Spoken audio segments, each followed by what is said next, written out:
BC Societies Act. Oh, our quorum for a meeting of members of the society is 5 voting members, or 10% of the voting members, whichever is greater. We have 151 voting members, of which 10% is 15 voting members. And so that means that we need 15 members signed in, which we do.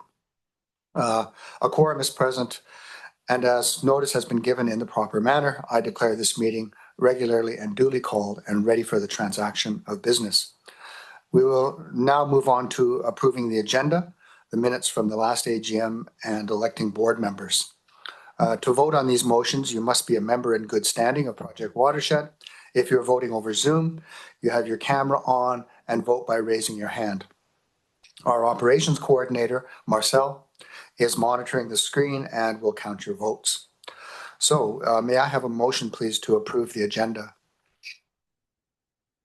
So moved, and a seconder, please. Seconded. Thank you. Oh, yes, the names. I'm sorry. I know the second one is my sister, Lee Grimmer. The first, oh, yeah, Will. Okay. Yes, Will Cole Hamilton. Thank you. By show of hands, all in favor?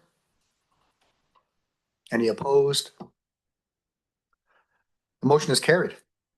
So the minutes of the last annual general meeting, the minutes were made available to those who RSVP'd prior to this meeting.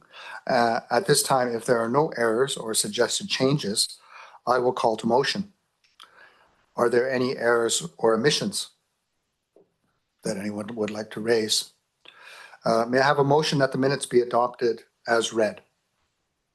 Moved by Kathy Hay and seconded by Will Cole Hamilton. Thank you, Will. So all in favor? Opposed? The motion is carried. So I will give a short speech here, not speech, short comment here. And this is before we get into the financials for our last year.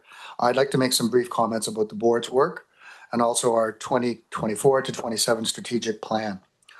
The Project Watershed Board has seen some substantial changes over the past few years, and we have improved our governance structure through ongoing professional development, attention to our strategic plan, and the creation of several subcommittees that have worked on new protocols for the board.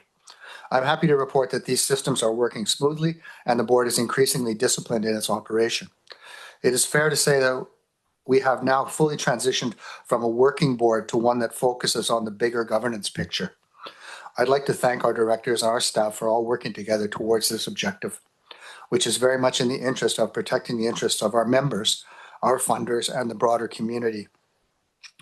We are now entering year 2 of our 3-year strategic plan. So year 2 is 25 to 26. This promises to be a momentous year as we roll off our biggest ever undertaking, which is the Kus-kus-sum project, and hand it to its owners, the Comox First Nation and the City of Courtenay. Finishing KKS is not without its challenges, as Caitlin will elaborate on shortly here, but it will be done. And as we move forward, we look to what will be our next flagship project to run alongside our regular conservation work in multiple areas. We're all excited about the future of Project Watershed. And according to our plan, these next 12 months is when we define what the new initiatives will look like. When we meet at the 2026 AGM, it should be to celebrate both the finale of Kus-kus-sum and the start of new great things. So please do stay tuned. In a moment, we will get to the composition of our board and its election. But before that, I'd like to say some special thanks to the 2 directors who are retiring from the board today. Kathy Hay has served on the board for several terms and is a former chair. Her contribution has been substantial. She was one of those who was instrumental in the genesis of the Kus-kus-sum project and coined the Kus-kus-sum slogan, Unpaved Paradise. Kathy also pushed for the change of our board to the governance model that I mentioned. So hats off to you, Kathy, and so many.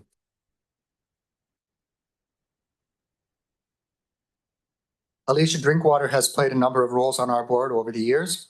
Alicia has offered us insights as a biologist, a D&D employee, a federal field worker, and the Department of Fisheries and Oceans employee. Alicia's bubbly personality has always animated our meetings. So thank you, Alicia, for your service. We will miss you both.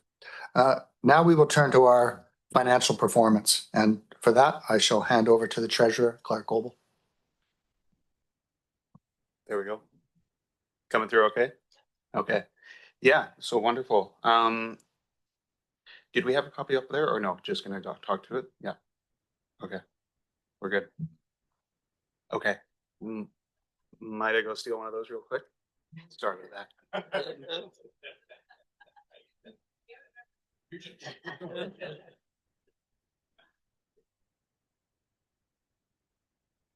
Sorry about that, everyone. I was in a bit of a rush this morning. So good morning, everyone. As Tom introduced, I'm Clark Goebel. I'm a chartered professional accountant, and I'm the treasurer for the Comox Valley Project Watershed. As we get into the financial statements, sort of the first item to note here, this is a review engagement performed by Chan Nozad Boats with offices in Campbell River and Courtney, I think. Of this, we got a clean opinion of their reviewed statements, which is as good as it gets. Review-wise, audit-wise, those sorts of things there. Moving along here, in terms of assets at the end, cash on hand, little bit less than last year, but that was just more of a timing issue. Still $76,000 in the bank compared to $250,000, with a similar receivables balance and things like that. Liabilities, again, a little bit lower, but that reflects with our cash balance being a little bit lower. We paid off, had less payables at the end of the year and less cash to show for it. Otherwise, that is pretty well that for balance sheet and things like that in terms of details there. Very much similar to last year's financial statements. Nothing big there. Moving on to probably the more interesting piece, which would be the statement of operations, or more commonly known as the income statement. This year, revenue was down slightly, about $50,000, still hovering around that $2 million mark. Expenses were also down a little bit more than that. So this year we ended up with a surplus of $85,253. That would make up for our $40,000 deficit last year, and keeps us in good financial standing going forward here. Of that revenue piece, the largest chunk would be grants from various funders. That is $1.75 million. And I would like to make special note and thanks to the hard work of our staff and our donors. Donations were up close to $50,000 this year over last year, to a total of $122,000. Otherwise, our biggest expense line item would be mostly related to the Kus-kus-sum project, which I'll talk about in a little bit of detail going forward there. And that would be the field projects, subcontracts, and things like that.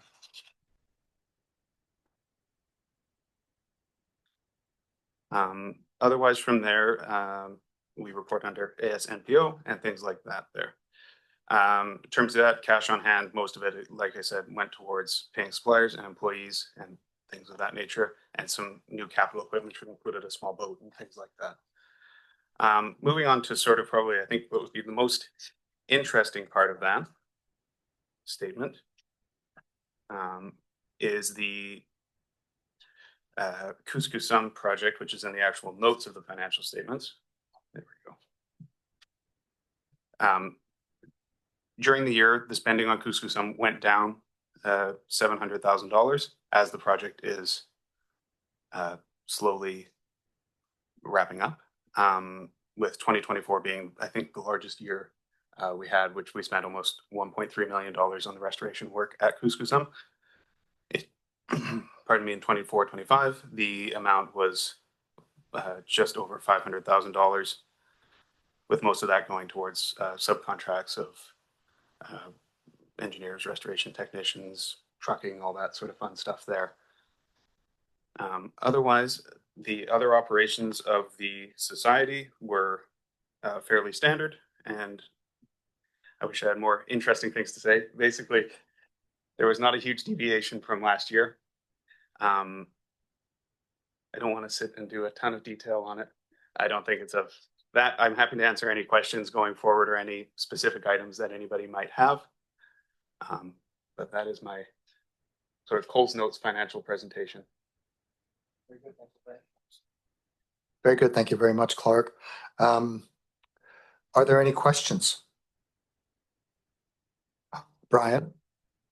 Thank you. Thank you, Clark. I'm looking at the balance sheet. The past 2 years, the operating deficit has increased, even though overall the equity is in good shape and the company is in good shape.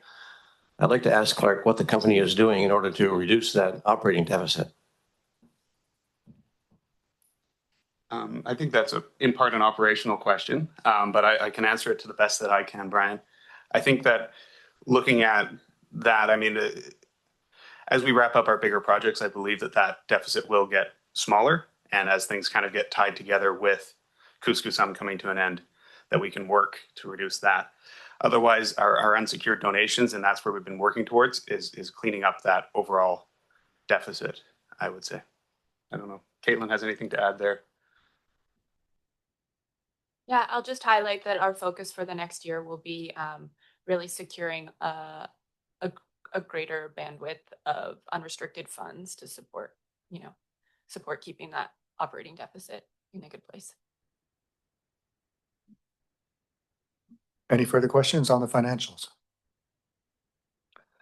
May I have a motion in the following terms? Resolved that the financial statements for the Society for the fiscal year ended March 31st, 2025, as approved by the directors and presented to the members, be received. If someone could move that. Brian Story, thank you. And a seconder. Sorry. Oh, thank you very much. So, all in favor? Opposed? Very good. The motion is carried. So we shall now move on to the election of directors.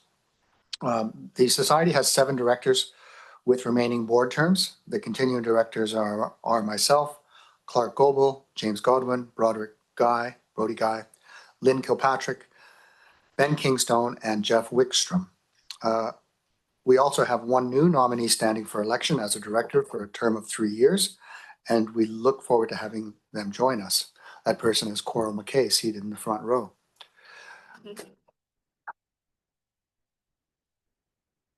I now request that someone move and second the following motions. Be it resolved that the persons nominated for election as directors of the Society be hereby elected as follows. Coral McKay for a term of 3 years. Also be it resolved that for purposes of updating the list of directors with the Charities Directorate, the members acknowledge the resignation of Kathleen Hay, effective July 19th, 2025, and Alicia Drinkwater, effective July 19th, 2025. Once again, we'd like to thank Kathleen and Alicia for their service to the organization. So could I have someone who would like to move this motion? Okay, I'm sorry, your name? Okay. And seconded by? Thank you very much. So, all in favor? Opposed? Motions are carried. I declare the following persons to be elected directors of the Society. Myself, Tom Grimmer, 1 term remaining, 1 year remaining in my term. Clark Goebel, 2 years remaining. James Godwin, 1 year. Brody Guy, 1 year. Lynn Kilpatrick, 2 years. Ben Kingstone, 2 years. Jeff Wickstrom, 1 year. And Coral McKay, 3 years. So, great. Welcome, Coral. The next item of business is a report from the Executive Director, Caitlin Pierschowski, that presents some of our impact and work completed since our last AGM. If you haven't already, we also invite you to take a look at our 2024-25 annual report, which was included in the agenda package. There are also some printed copies here today, and you'll also find a PDF version on our website. Now, I would like to pass this over to our ED, Caitlin. Amazing. Thanks, Tom. just gonna wait one moment, kill a little time while we just figure out how to get the annual report open and viewable for you folks. I can also, I feel like I should just Come closer to the mic. come a little bit closer. Okay, amazing. Here we are, perfect timing. Thank you, Kayla. Also, just a big shout out to our new graphic designer who helped work with us on the annual report, Nicola North. So just a big thank you to Nicola for her hard work on this for us. So here we have our 2025 impact report. 2025 was a really big year for Project Watershed. 24-25 was a great year for Project Watershed. We continued, of course, with our Kus-kus-sum project. We did, as noted by Clark, have a smaller year for the project last year, just less work. That was actually a lot of due to taking some time to figure out our soils challenges on the project, which I'm very happy to say we have worked through. So thank you everyone for your patience while we figured that out. Jeff will talk about that a little bit more, so I don't want to steal his thunder. But just really grateful for the folks who contributed to the project, everyone who stays committed to it. We did manage to plant a significant amount on the site this year. About another 5,000 to 6,000 square meters of the site was restored and completed and revegetated.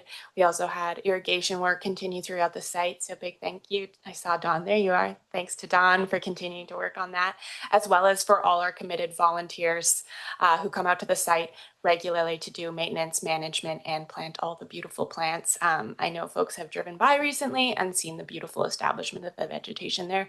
So we're happy to say that we're continuing to see really good establishment of those plants, somewhere around an 80% establishment rate of the plantings. So that's really exciting. And as you can see from the report, is it possible to make it a wee bit bigger? I just feel like it's a bit hard for people to see some of the key outcomes. Okay. I even wore my glasses and I'm like, if I can't do it, I mean, whew. Okay, there we go. Thanks, Kayla. Oh, you're gonna have to do it every page, aren't you? That's gonna be fun. Okay, thank you. So yeah, this year, as noted, we'll be focusing on, continuing those works and hopefully wrapping up. And like I said, Jeff will speak to that a little bit more. We also continued a lot of our monitoring efforts. So big thank you to the folks who have been contributing to the pinniped or seal monitoring program that's happening in the Courtenay River that aims to capture the effect that the restoration at Kus-kus-sum will have on pinniped predation of salmonids in the river. We also worked with our lovely partners at the Comox Valley Regional District and Comox First Nation and many others, folks from the Stewardship Centre of BC, the Guardians of our Salish Sea Estuaries, and others on the Dyke Road Park project. Project Watershed's role was largely to inform a lot of the tidal marsh restoration that happened as a part of that project, as well as other design elements. We're really, really excited to see that project open. So definitely folks start looking forward to the opening of that park again, hopefully some point later this year. We recontoured about 4,500 square meters of the area of the site and to natural tidal marsh benches. All the plants are establishing really, really well. I was just out there the other day doing vegetation surveys, and we're happy to say the plants are looking really good and healthy on site. There was a big push from our volunteers, and it was lovely to see folks like Bob and Helmet and others out there when we were doing the planting. So thanks for everyone for joining and putting a bunch of sedges and rushes in the tidal marsh benches that were created there. We've also been continuously working with our lovely air park crew. This year was a wonderful year for huge impact from our core volunteer group. So we had 34 volunteers and we did 22 restoration events down there, mainly focusing on invasive species removal and native species planting. And then it looks like we've restored about 4,400 square meters of upland and salt marsh and maintained that through invasives removal, mulching, and watering. So big thank you to all the folks that participate in that in such a committed way. We also had another great year for our forage fish project, which is supported by a large BC Shrift grant. That is one of our core research efforts. It does have a small restoration component to it, but I would say it's our monitoring and restoration and research effort. So we collected 270 pelagic eDNA samples. So that's an attempt to understand data gaps for these important food web species. That is at 90 sites, basically throughout Vancouver Island and even some on the Sunshine Coast and into Howe Sound as well. We detected forage fish eDNA at 29 sites. So that means that their DNA was detected at these sites and we can identify those down to species.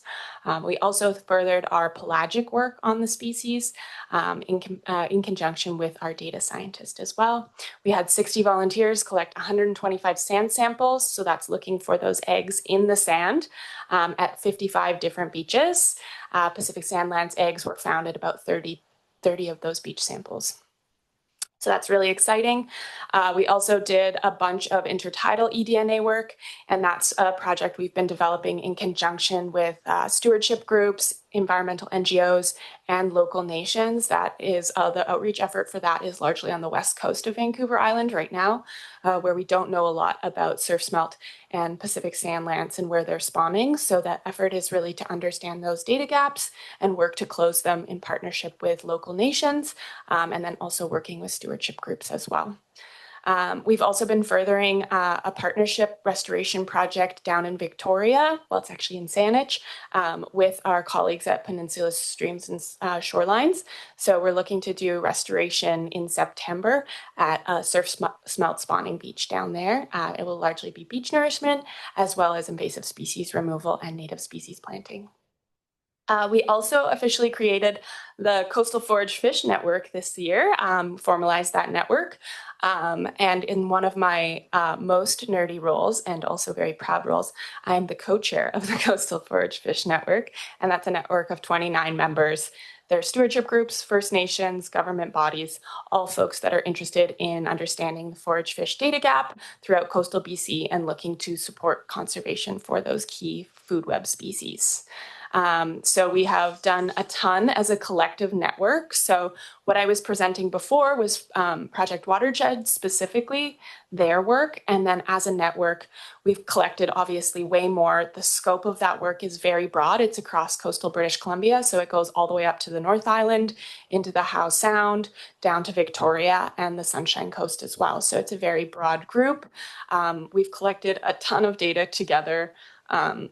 I think 847 visual sand samples. So that's doing those egg detections on beaches. 38 new beaches were found this year. And the Pacific Sandlands eggs were found at 80 samples, and surf smelt eggs were found in 92 of those samples. And those are largely down in Victoria and in the southern reaches. We also collected 168 eDNA samples, and the community members contributed to 427 herring spawn observations as well. It's a new project that we've launched on iNaturalist. So if you're a herring nerd and you want to go get out there and add some observations to our iNaturalist thing, you can. It's very fun. We also launched our first annual Surf Smelt Day, which is very exciting. So you can go out and join our teams on the beaches on Surf Smelt Day, which is official day. I think we registered through the CVRD. So thank you for accepting our nerdy days. And then we also host 2 training events and a network of wide beach on the event as well. Great. We've also been doing a lot of work on coastal restoration. This focuses on eelgrass, kelp, and tidal marsh, salt marsh habitat throughout the east coast of Vancouver Island, basically from Annie Creek down to sort of Royston area. This year we did a great eelgrass transplant. So we planted 3 beds at Gartley Beach, and Jeff led that work, which was amazing. We had 46 volunteers contribute 92 hours to eelgrass planting, and we mapped existing eelgrass and sediment characteristics in future sites to inform restoration efforts that are happening this fiscal year. So that's been really successful. And we're also partnering with the Kelp Rescue Initiative to restore kelp in areas as well. We did stream and wetland stewardship at Glen Urquhart Creek and Mallard Creek projects. That is largely this year focusing on restoring stream and riparian habitat, largely looking at invasive species removal and native species planting. That effort was really focused on Mallard Creek this year, which is removing invasive reed canary grass and then managing that through the planting of riparian species. We also cared for about 1,000 camas plants that will be planted in future years at Glen Urquhart with the goal of restoring some Gary oak and associated meadow species there. We also launched our community water quality monitoring initiative last year. So thanks to the folks in this room that have contributed to that and helped us develop it. This is looking at a region-wide collective, basically collecting baseline data in our streams and making sure that data is collected in the same way across our region so that we have comparable long-term data sets to inform conservation and restoration efforts.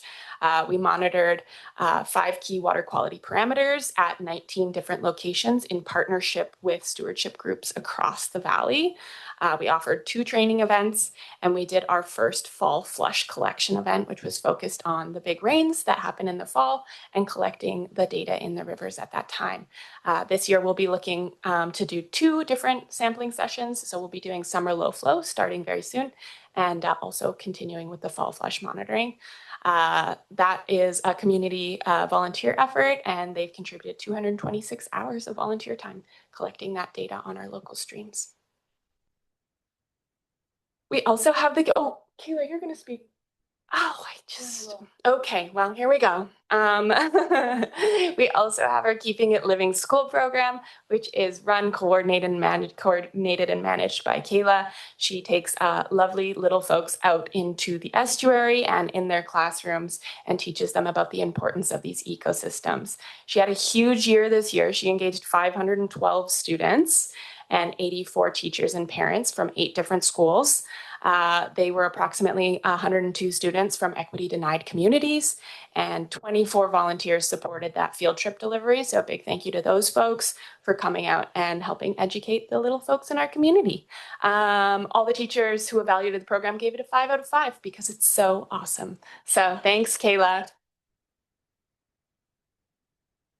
And I will also say that it fills our office with the cutest and sweetest and most wholesome art you've ever seen. So thanks to all the little folks for making that art because it's so inspiring to us. Okay, do we want to talk about some of the sort of just like financial summary? No, we already did that. Never mind. Okay, great. Thanks, everyone. Any questions on the report? Thanks very much, Caitlin. I'll just mention that, you know, Kus-kus-sum has been our flagship project now for a number of years, and but it's really, I appreciate, and I hope, and I think everyone in this room does, how much other work goes on at Project Watershed. Our staff are doing all these things that Caitlin just outlined, and the amount of scientific work, community outreach, all these sorts of things is something I'm very proud of. So is there any other business that may properly be brought before this meeting? Any questions? We're going to move on. We're going to have our break now, right? Yeah, okay. So this concludes the business brought before the meeting.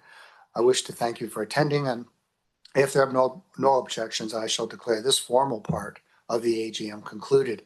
Please stick around for our keynote presentation by Jeff after a 10-minute break, when you can enjoy the refreshments and the snacks provided. On that note, we'd like to thank Bigfoot Donuts for donating the food for today, and Edible Island. And once again, as well, the CVRD for providing this nice space to hold our meeting. Very much appreciated. So if there being no further business, I'll call this to a close and say we are going to reconvene. It's now 11:06, so 11:15. We will reconvene to listen to Jeff, and the meeting is adjourned at 11:06. Thank you very much.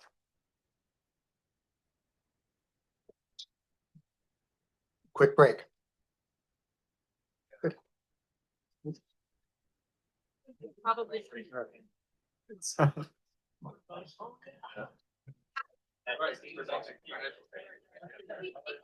Photo of the board while we're on together. Yeah, sure. Hey, guys. We're gonna get a. It was great.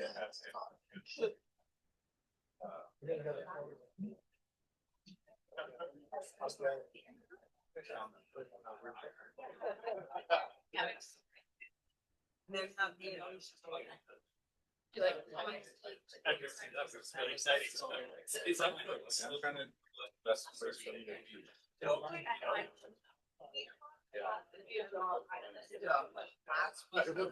Yeah, I'm just putting.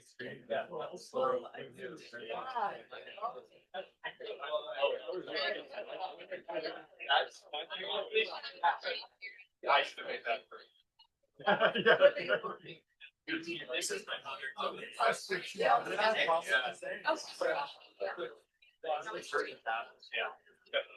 I'm saying what. I so enjoyed your presentation because that Kus-kus-sum is the outdoor event.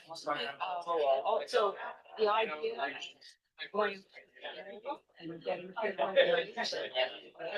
and I know it's but it's really Yeah, no, we're really proud of the education program that Kayla's developed with like very, I don't know, skeletal I would say. And one of the efforts that we're kind of working on as we move into the future is sort of expanding this education programming, seeing if we can offer it in a couple of different ways and how we can on that. and I really appreciate it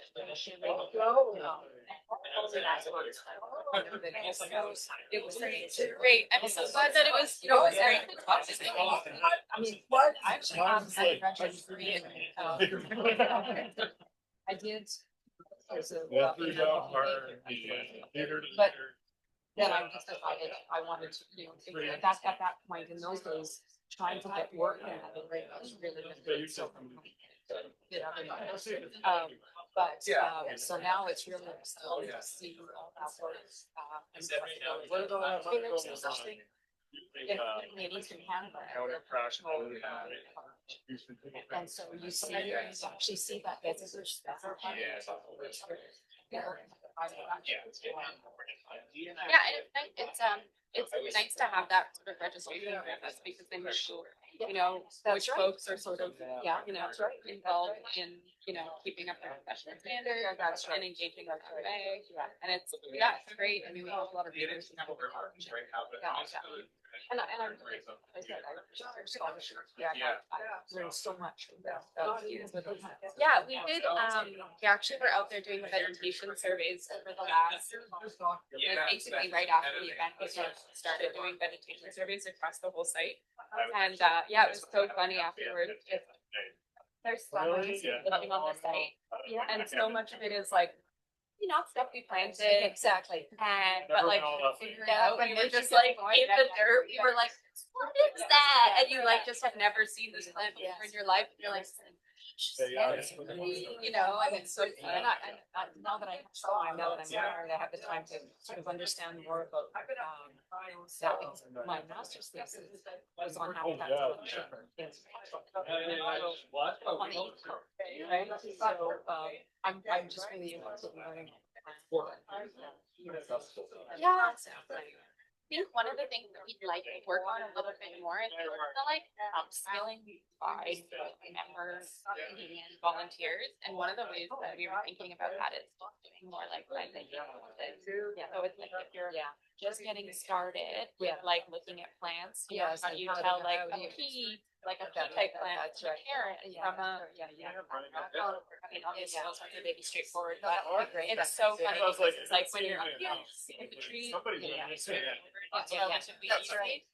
shrubs, you're like, you know, like pretty straightforward, and then you get into the herb layer and you're like, that's where they're what this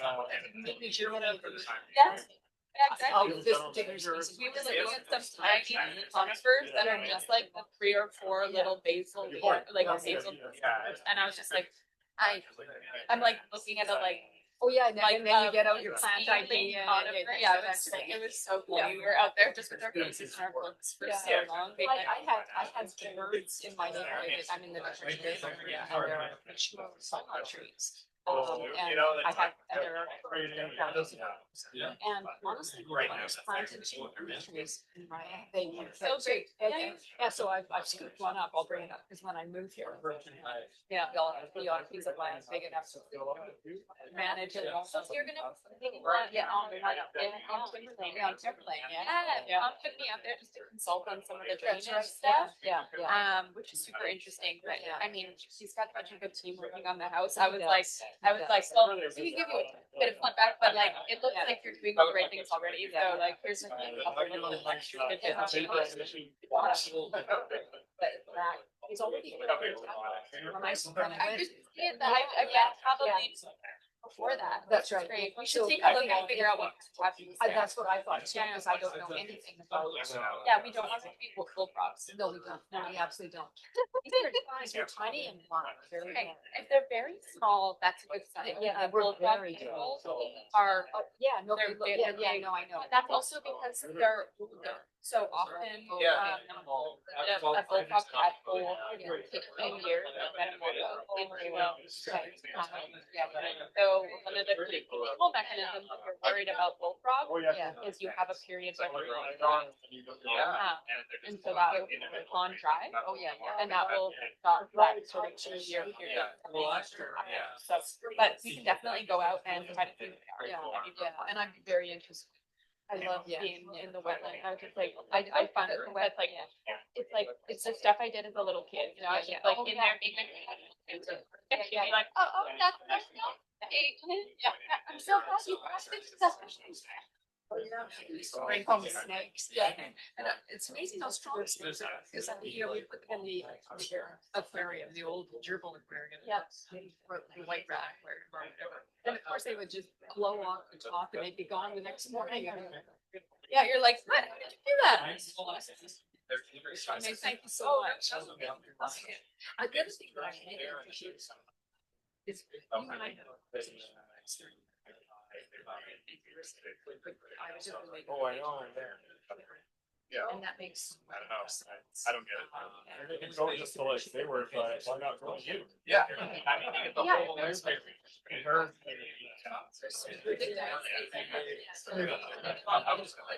I do, but like that's so neat.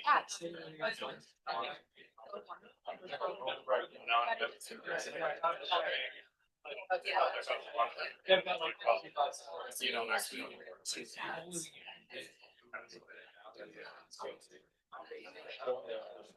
Well, they've been going through a lot. Yeah.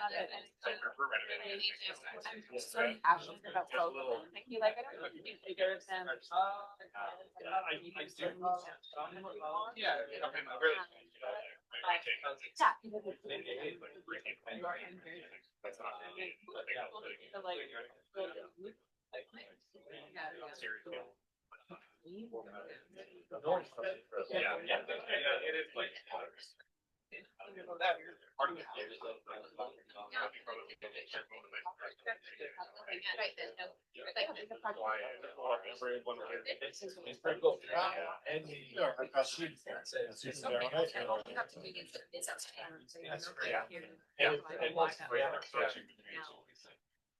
It is like.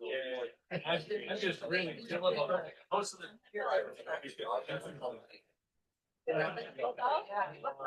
That's something I like Chernobyl, right? Is what. Yeah. So it's really cool to see like the. And like. One of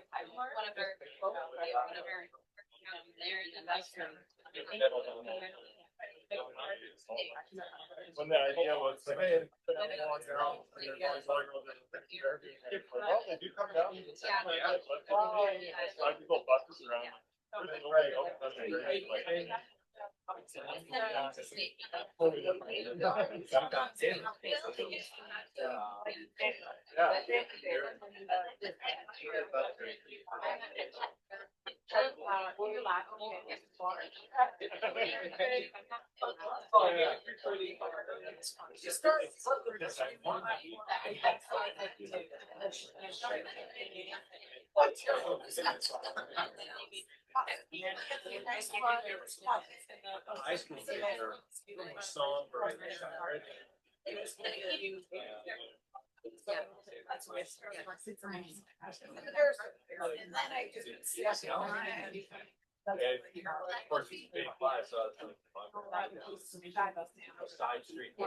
Yeah, as well as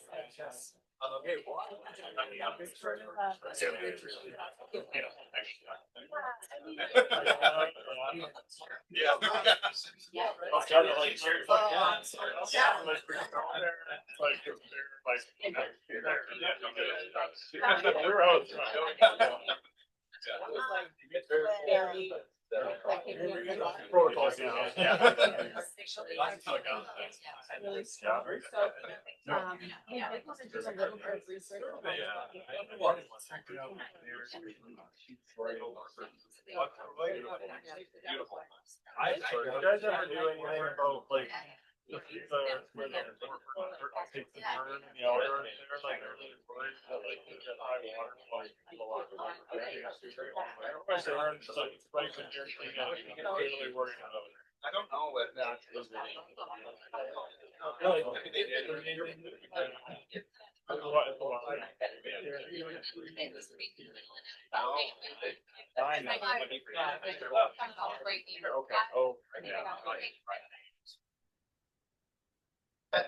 Hi, everyone. Just a quick note. If you haven't yet registered or signed in with Marcel when you came in earlier, if you could do that so we could get a list of all the people that participated today, that would be amazing. Thank you.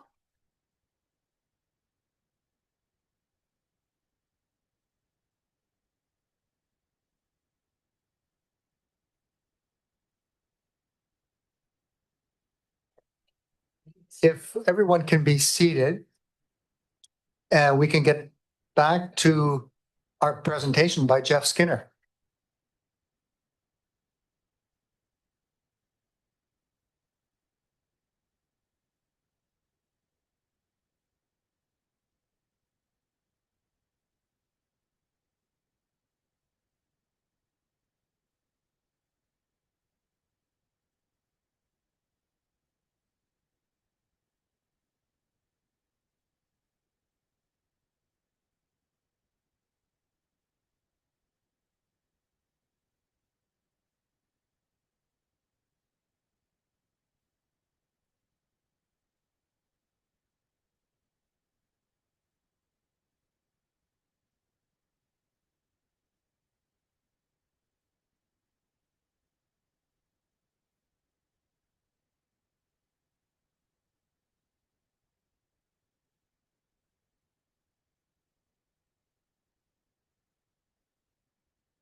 Could everyone be seated, please, and we can get started with Jeff's presentation.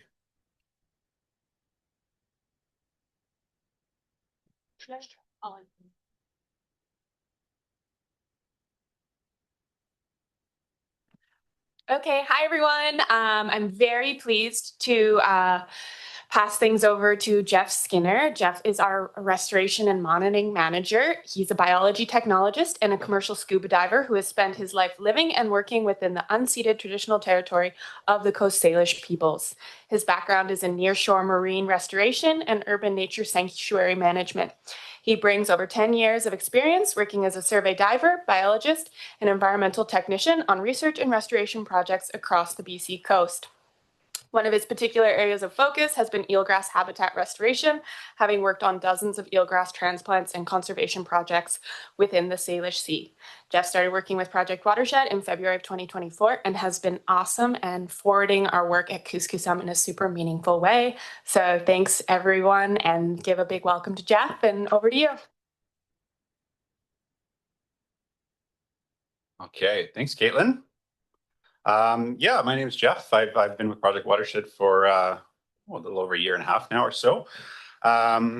So yeah, I'll talk a little bit about the Kus-kus-sum project today. I see a lot of faces who have been very deeply involved with the project since its inception. So hopefully there's not too much of old information, or maybe you can learn a new tidbit or two, but tried to update some of our presentations with new information and things here. But yeah, so to start off with, of course, the Kus-kus-sum project is our flagship project. It's been in the development underway since 2017 or so, somewhere around that time.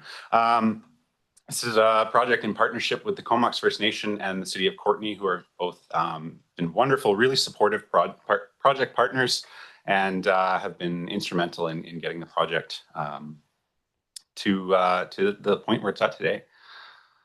So just a quick outline of what I'll be talking about in the presentation here. So I'll just start with a quick little overview of some of the background and lead up to the industrial sawmill legacy, the conception of the project and some of the design, some of the restoration work that's been ongoing to this day. And then we'll talk a little bit about volunteer participation, and our ongoing restoration monitoring, and then the future of the site as well, things to come. So to start off with here, this is a photo from, I believe it's an aerial photo from the 1930s, and this kind of just shows the region. This is just overlooking the Comox estuary. So you can see this is prior to the 17th Street Bridge being constructed. So not totally undisturbed at this point, but this is a bit of a representation of what the site would have looked like prior to any Western alterations. It was a tidally influenced riparian forest habitat along what's now known as the Courtenay River here. So in the bottom right here, this is a photo of the riverbank as it exists today. So this tidally influenced riparian habitat for us is really, really high value habitat. This kind of like salt marsh transition zone. It's one of the most heavily impacted types of habitat, just due to where humans like to develop. We like to develop in calm bays, protected waters, all these areas where this types of salt marsh vegetation and riparian habitat likes to coexist as well. So this type of forest provides a lot of natural ecosystem habitats in the form of flood prevention, water purification, erosion resistance, all sorts of things. So really, really important habitat house here. So this was moving along into the 1940s or so, was the earliest industrialization of the site. So the Fields family became the landowners at this time. They started the first sort of iteration of the sawmill that we came to experience. So this sawmill kind of grew over a period of years and years, and it was sort of incrementally expanded. When it started, it was just on the edge of the riverbank. As the operations expanded, they needed more land. They brought in fill, so they would fill further and further into the river to give them more land. And as they were doing that, they would build these crib walls along the edge of the river to retain that new sediment that was added. So this photo on the bottom right is from the 60s. So that shows one of the creosote timber crib walls that was in place. And this is kind of a source of one of the contaminants that we've been finding with these chance finds, we've been calling them, pockets of creosote timbers and things that were just buried. As they needed more land, they would just bury the last set and expand outwards. So this kind of culminated in the 1990s with the peak sawmill production. The steel retaining wall, which we now all know and love from the Courtney River, was installed in about the 1990s, so not too long ago.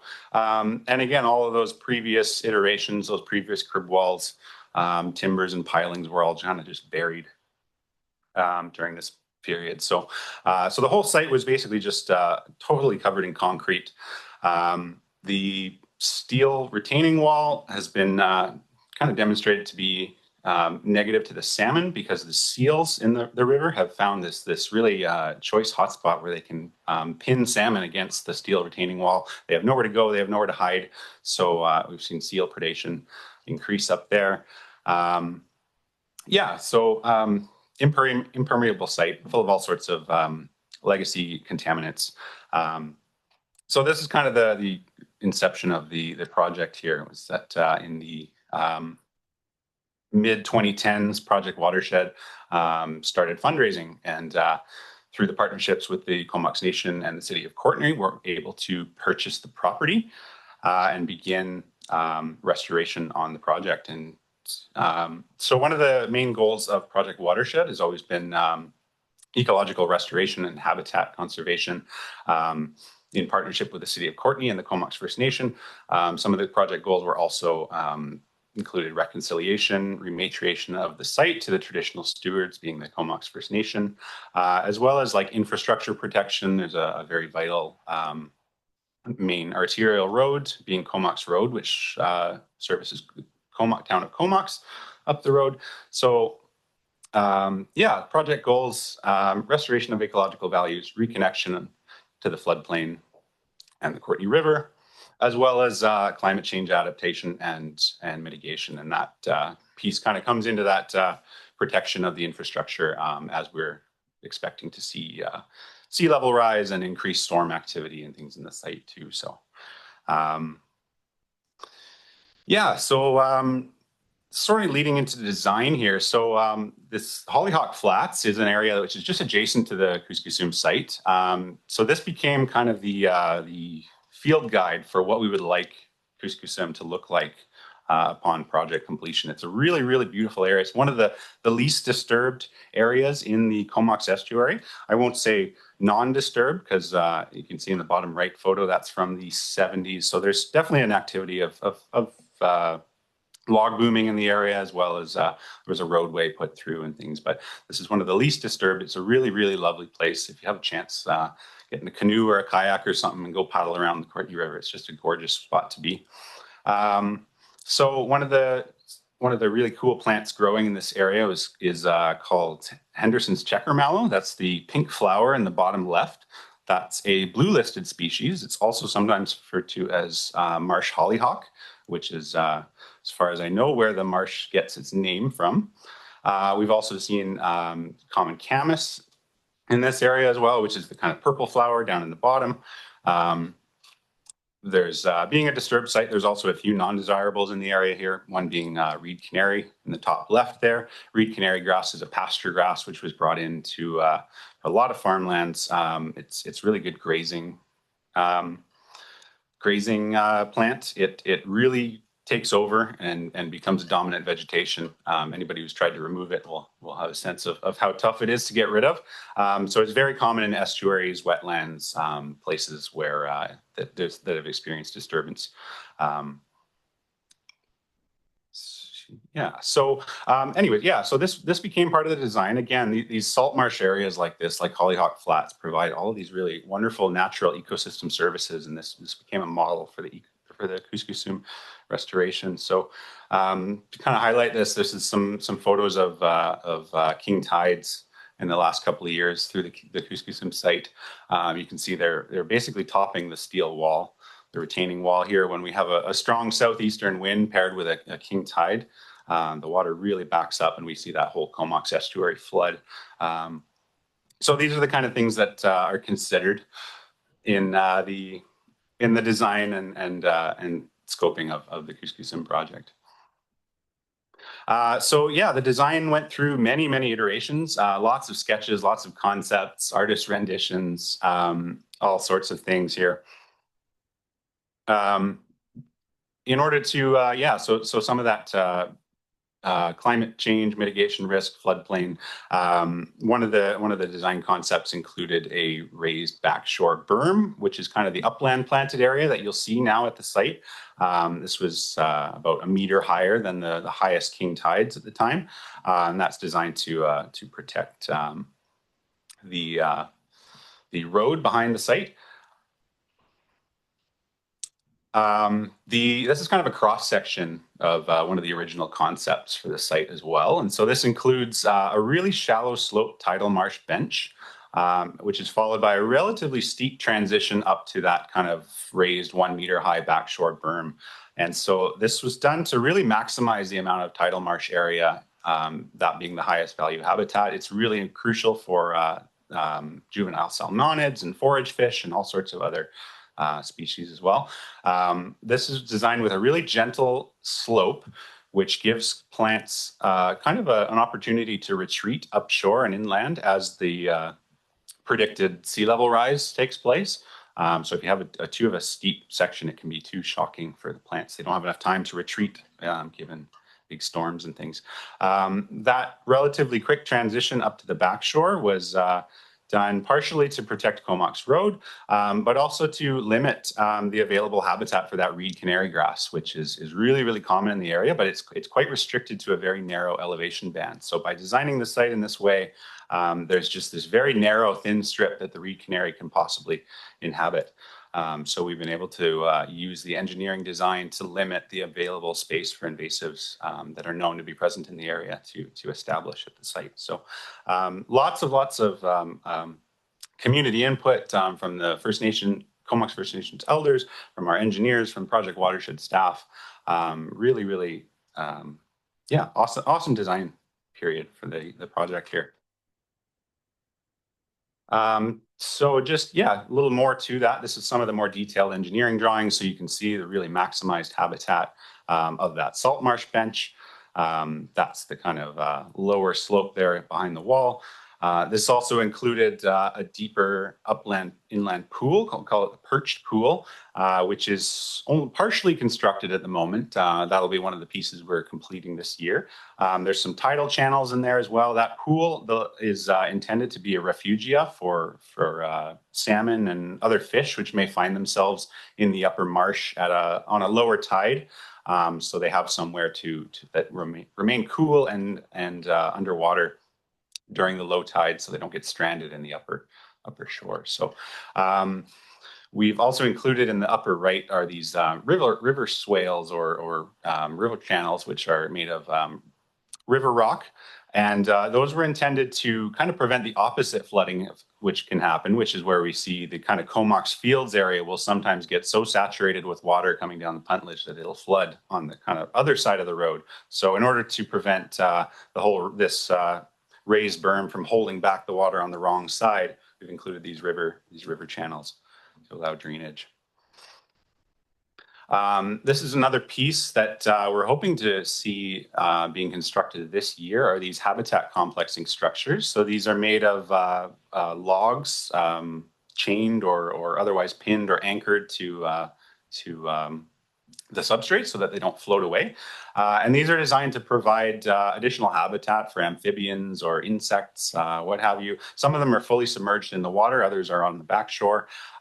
These are really awesome habitat for fish to hide from predators, for reptiles, for birds and insects and all sorts of things. So hoping to include these in the construction plans either later this fall or in the winter. The plan is to have the Comox First Nation Guardians construct these for us, just furthering that partnership between the organizations. So moving into construction here, this took place and started in 2021 with the removal of the hard surfacing. So that whole 8.3 acres was almost entirely covered with concrete and asphalt. So to start that off, we brought in a rock hammer and started breaking it apart.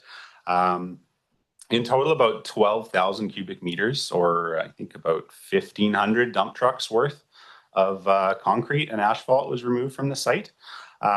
This was broken apart and it was able to be beneficially reused as construction fill or aggregate, which is a really cool theme of the project. There's been a lot of opportunities for beneficial reuse of certain components and materials that are produced by the project, this being one of them. So that all went off to other projects for construction fill and what have you. Metal, again, was all of that concrete was full of rebar, all sorts of scrap metal left over from the mill site. I think in total, what did we say? About 218 tons of scrap metal as of 2022. So that's a bit of a conservative number. We've bumped that up a little bit since then.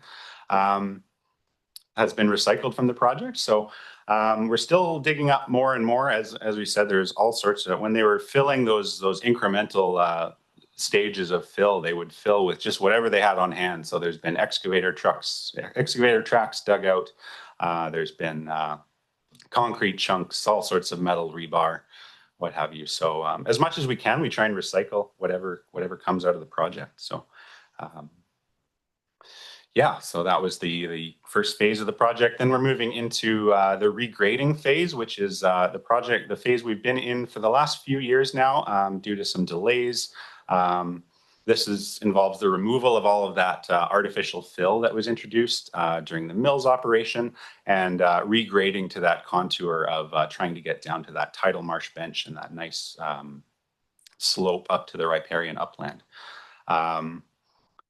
Yeah, so this part of the project has been ongoing for a few years. This is where we've started running into these chance finds of pockets of odd bits of creosote contaminated timbers has been a real common find. Sometimes, yeah, large chunks of concrete. Sometimes just odorous soils. We don't happen to know where the odor came from, but they're quite clearly contaminated with hydrocarbons. So this has been a real challenge, particularly being so close to an estuarine environment. It's water management around these contaminants becomes a real problem because we don't want them to be mobilized or end up in the Courtney River and then adjacent into the Comox estuary. Yeah, that's ongoing. Looking ahead a little bit here is the last stage, which is hopefully, fingers crossed, happening this winter, will be the removal of that steel sheet piling wall. So this wall has been quite beneficial actually for the project in that it's acting as a sediment barrier or a turbidity barrier. And so we've been able to do all this construction work right on the riverfront with the site being relatively contained and isolated. And this piece is just the final capstone of the project is removing this and the reconnection to the Courtney River. So this will occur the same way that it was put in, which is a vibratory hammer. So they'll be bringing a crane and a barge up the river, grab onto each one of these piles and pull them out with a vibratory equipment. There's a lot of unknowns about this. These piles have been in there for about 30 years. They're supposed to be about 60 feet long. So 60 feet long and about half a meter wide and an inch thick. So each one is several tons worth of steel. I think all in all, if rough calculations, there's about 1,500 tons of steel sitting in there to be removed. So we'll see that steel has some value too. So we're hoping to be able to reclaim a bit of cost by recycling that steel. But it really depends on the state of those piles, how easily they come out, and how degraded they've become in their 30-year tenure. So yeah, getting back to the kind of bulk soil removal here are these chance finds. We've been finding pockets of contaminated soil, which are kind of legacy left over from the mill's operations. So each one kind of has to be dealt with in its own unique way. So this is an example of one particularly bad spot we found. This was in April 2024. Just after I came onto the project, there was a big pocket of creosote contaminated soil was found just right up against the wall, so right next to the river. So in a really high risk area of spreading that contamination out. So this became quite a task to get this soil removed in a safe way. So we actually ended up bringing in a full tertiary water treatment plant mobile water treatment plant, setting that up on site. And we had to dewater the entire area around this creosote contaminated soil, send all that water through the water treatment plant to be released elsewhere on site, and then excavate that soil. So all in all, just in that one pocket alone, we found about 800 tons of creosote contaminated soil. So that had to be removed to a registered facility for disposal. Until this point, the bulk of the soils had been generally considered clean. They were disposed of in various capacities. Some went to quarries, some went to construction projects, and the like. This was kind of the great wrench in the works of 2023 was the change to the contaminated sites regulation, which is the provincial legislation that determines how contaminated sites are cleaned up and how soils specifically are managed. And so this change that occurred right in the middle of the project was a increase or a decrease to the acceptable thresholds of salt in our soils. So this was the big problem that set us back. Ended up being about 2 years of delays just based on this one change. So our soils, which were previously considered clean and of value to other people, were suddenly a liability. They were considered contaminated, and very specific measures had to be followed to find a disposal site for these soils. So we ended up bringing in a new engineering company called Active Earth Engineering, who did all sorts of soils assessments and really deeply characterized the chemistry of this soil more than you would ever want to know about soil. We know absolutely everything that is in this soil now. But it's been a real headache. For the last couple of years, we've been hunting around trying to find an area that would take these soils, and that's why we've seen the soil piles on site just kind of sit for the last couple of years. We sort of worked ourselves into a corner where we couldn't work any further as we had to move that soil. But again, this kind of came with a really cool solution, which feeds back into this beneficial reuse piece of all the projects. So this is should we have a drum roll or something? But the great reveal to so the receiving site is Union Bay, the Coal Hills site, which is really wonderful for us. It's just down the road. So this is a really interesting, another whole interesting restoration project going on. This is oh, okay, yeah, please. Yeah, so this is land that's currently owned by a forestry company. The province has stepped in to help remediate this area. So this is another one of these industrial legacy pieces back from the early 1900s during the coal mining days. This was quite a booming coal loading facility. So the Coal Hills pile, which is separate from the Union Bay developments, totally different entities there. The Coal Hills was the site of that coal loading facility. So it's just a huge area. If you've ever walked around there, it's bizarre. It's like a moonscape. There's just nothing growing there. There's coal mixed all throughout the sediment. And you can see in the satellite image here, it's very clearly leaking into Baines Sound as well. So it's really great that we can be a part of this project as well. So the idea here is that they're going to be capping this area with they're already well underway. So we're just awaiting the go ahead to start bringing our soils over. So the coal pile here has been capped with a geotextile membrane. This kind of gives you some idea of what's going on. So the capping project starts with that geotextile membrane there. And then a few other layers of drainage rock and clay and sorts of things will be placed over that. And then the vegetative growth layer, which is the very top layer, that's where Kus-kus-sum soils are going to come in. So they need about 100,000 cubic meters. So we have about 12,000 or so that we can offer them. So that's really wonderful. And we know from our experience at Kus-kus-sum that our soils are really great for vegetation. All of our planted species are doing really, really well. So it's really awesome. We were looking for a long time at ways of disposing this, whether it be at seas disposal or paying to have it in a landfill somewhere. So it's really excellent that we can put these soils to use in another restoration project and kind of solve two problems with one piece here. So this is great, yeah. And looking forward into the work for 2025, 2026. we're looking at, yeah, completion of the bulk excavation, screening and removal of those soils. We're just gonna, yeah, so we'll have a screener on site to screen out the larger rocks. They just want the smaller sandy bits and pieces.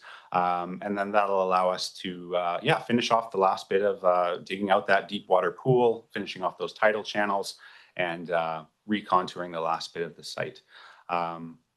Once that's complete, we'll continue with the planting work that we've been doing throughout the project. I hopeful we'll have our last round of planting this fall and then possibly into next spring. We'll continue seeding that upland area, continue with mulching and soil chemistry development as well. And then, yeah, this winter, looking forward to the long-awaited wall removal and the reconnection of the area to the Comox estuary.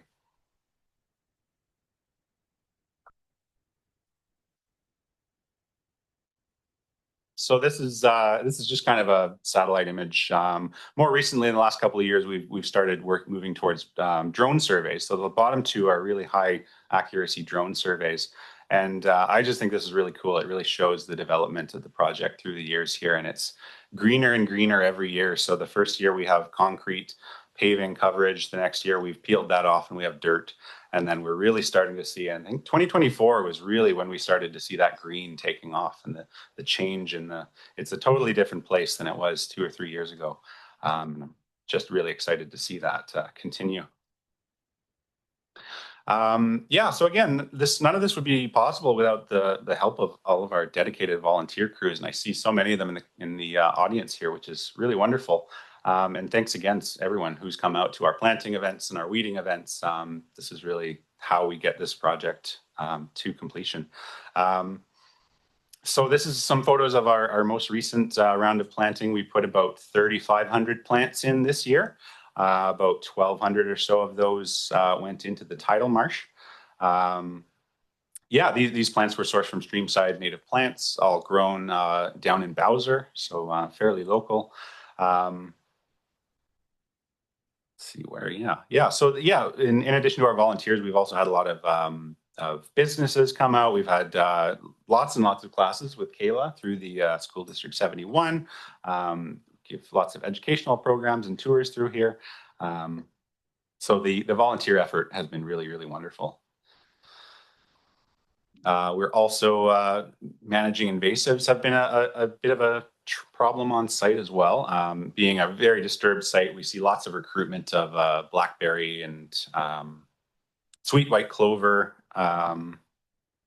Scotch broom. Yeah, Scotch broom, thank you. Common tansy, you name it. So it's been really wonderful. Our blown away by our invasives pulling events this year have been really wonderful. Again, we've had the school groups out as well.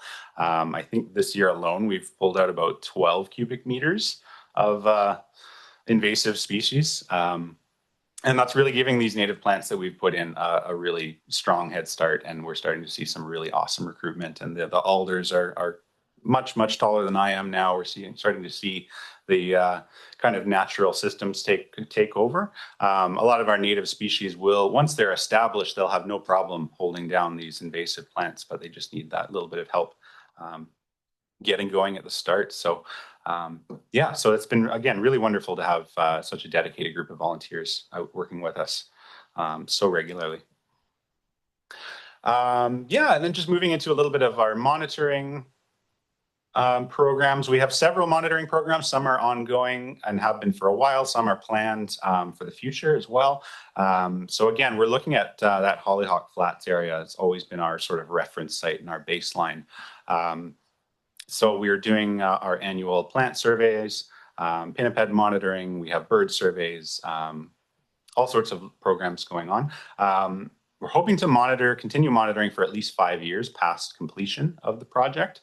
But the long-term dependence is depending on funding, and ultimately it will be the Comox Nation's property once we're all said and done. So we'll see what that looks like in the future. But yeah, again, so we have annual vegetation surveys, which Caitlin and Casey just recently completed last year.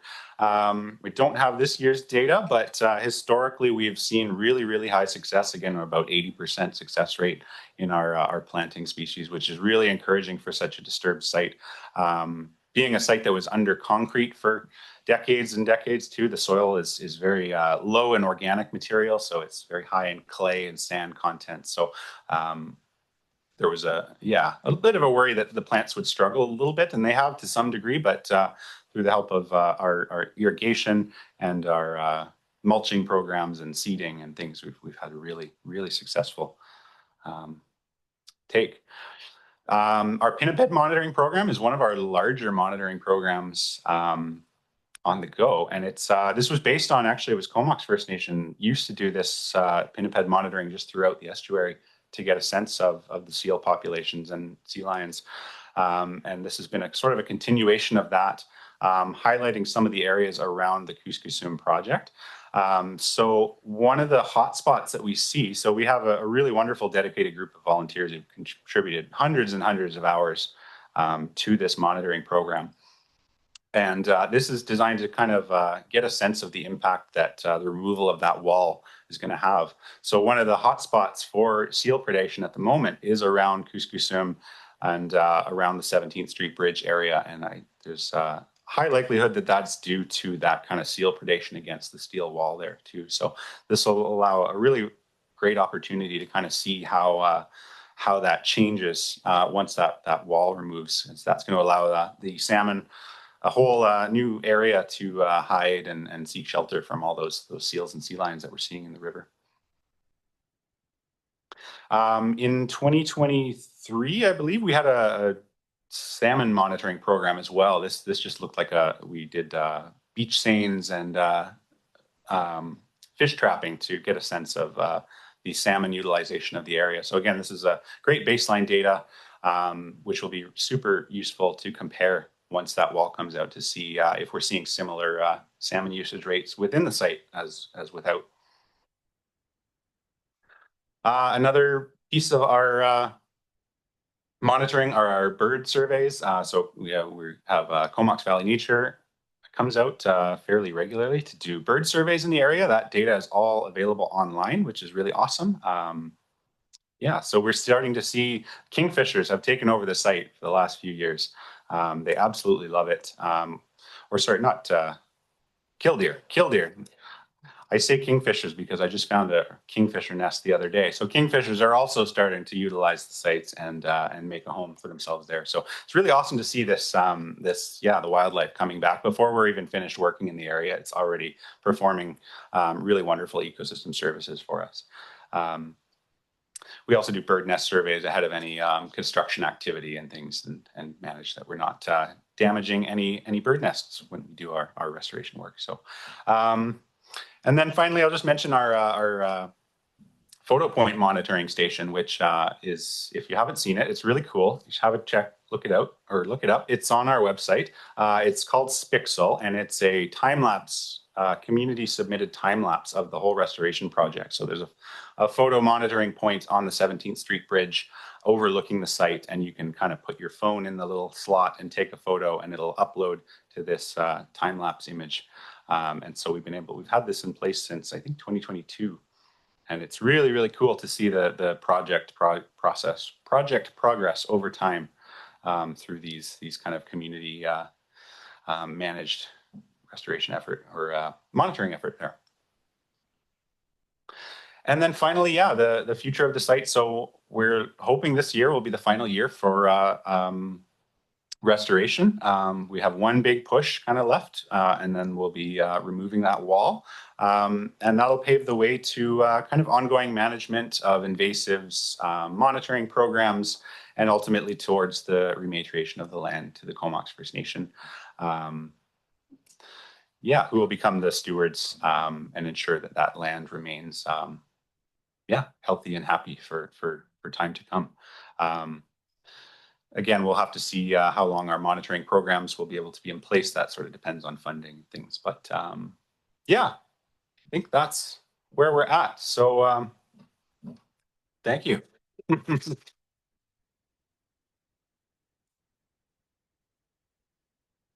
We have about 5 minutes for questions. So yay, please go ahead, Brenda.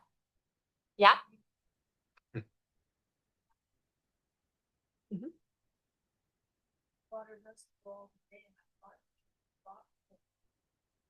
Oh yeah, that is an old artist rendition. Sorry, Jeff.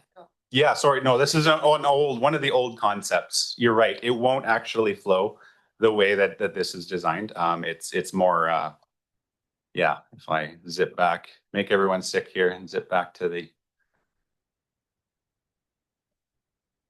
No. Mhm.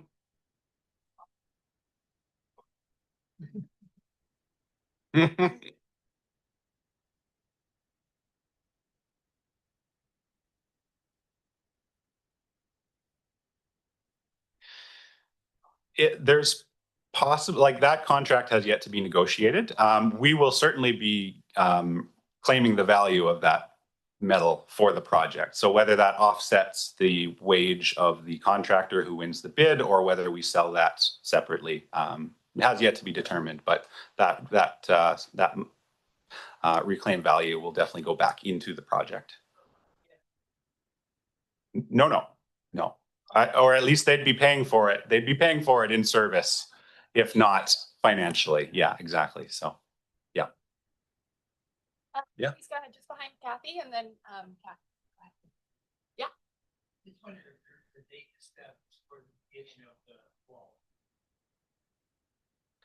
Not yet.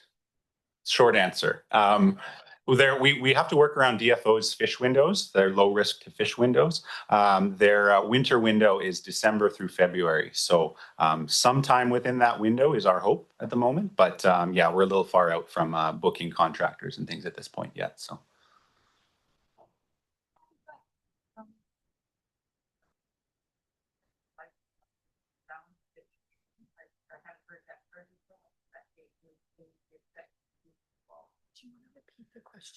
Sure. Yeah. So the question was, what does sound habituation mean? And I believe that was in reference to the removal of the wall. Was it this one here? Yeah. So I think that sound habituation, I'm not sure what that term is.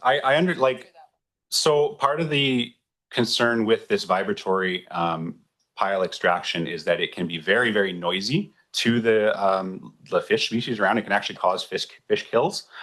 So that's one of the mitigation measures that will be included in a construction environmental management plan for this piece of work. There are mitigation measures. They can do things like bubble curtains. They'll actually use compressed air to create bubbles all around the piling they're going to remove, so that that interrupts the sound waves that are traveling through the water. But the actual habituation term, do you know what that means? So the goal is actually, when we're starting up the work, it's like you start up the equipment. You'll start up the equipment, and the initial noise of that will actually flush animals out of the area. And so you start it on sort of a lower setting where the noise starts to kind of flush them out of the area, so that when you start on the like full construction activity, which is quite a bit louder, that most of the fish are then outside the area that you're constructing in. Yeah.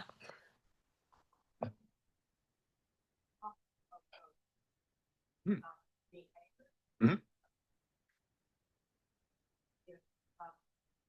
I'm thinking that the woody debris that is currently up on the bench by the road is not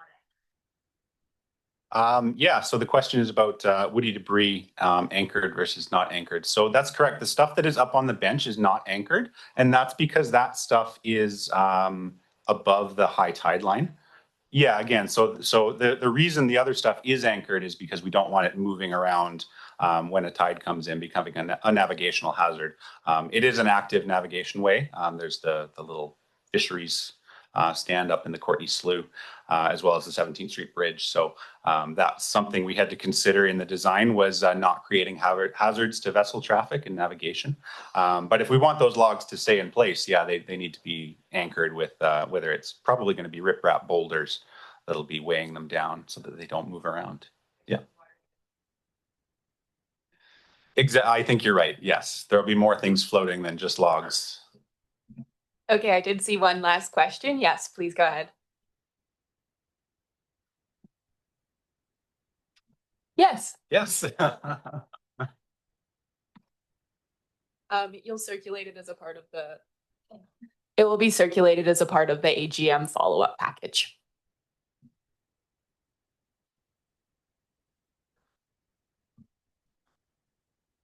Thank you, everyone, for attending today. Thank you very much, Jeff, for that presentation, which was fantastic.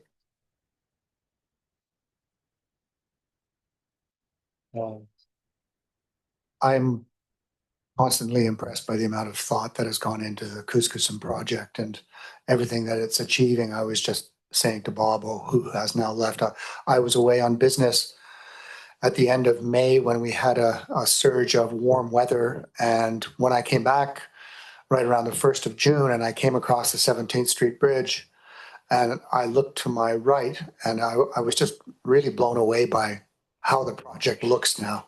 Remembering, I haven't been in the valley all that long, but just remembering that great swath of concrete and now looking down there and seeing all this grass and trees and everything, waving in the wind was just really thrilling for me.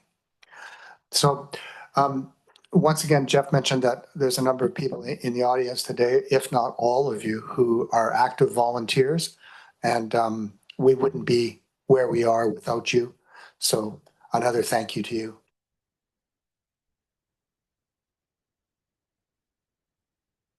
And if I haven't forgotten anything, okay, we shall draw this to a close. So thank you very much, everyone, for attending today. And could I ask the board just to hang around for a minute? We want to get some pictures. Okay.